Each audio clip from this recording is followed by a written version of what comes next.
we're back. Charot, hindi ko na alam kung mga pa-intro ko. So, chapter 6 na tayo, which is intrinsic aids. Chapter 7 is extrinsic aids. So chapter 6 and 7, definitions lang ng intrinsic and extrinsic. Okay. Intrinsic aid, the term intrinsic means internal or within. Intrinsic aids, therefore, are those aids within the statute. Intrinsic aids are resorted to only if there is ambiguity or, let's say, unclear. In resorting to intrinsic aids, one must go back to the parts of the statute, which is the title, the preamble, context or body, chapter, section headings, punctuations, and interpretations.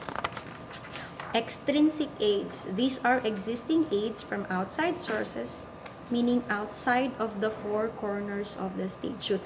When we say four corners of the statute, it's a idiomatic expression. Kumbaga na, the paper itself, diba? The paper, eto, the paper. Ang paper is my four corners. Ayan. So, therefore, that four corners of the statute, ang ginamin niyan is a document. A paper which has a four corners. If there is any doubt as to the meaning of the statute, the interpreter must first find that out within the statute. Extrinsic aids, therefore, are resorted to after exhausting all the available intrinsic aids, and still there remains some ambiguity in the statute. Okay. Those are definitions lang ha. So let's proceed with chapter 6 and 7 na relationship of that intrinsic and extrinsic.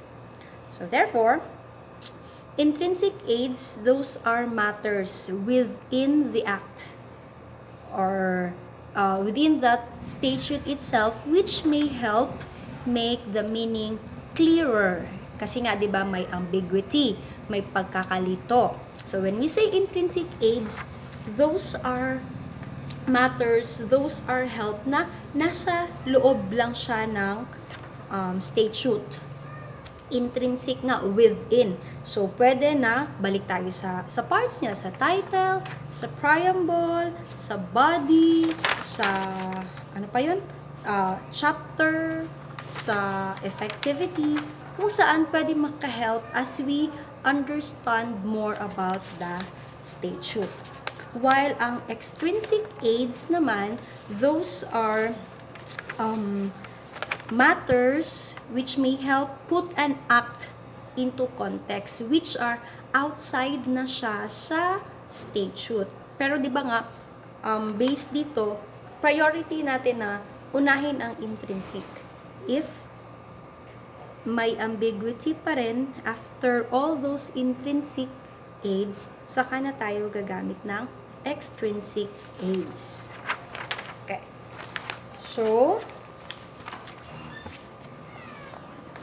So it is defined, the title of the law is a valuable intrinsic aid in determining legislative intent.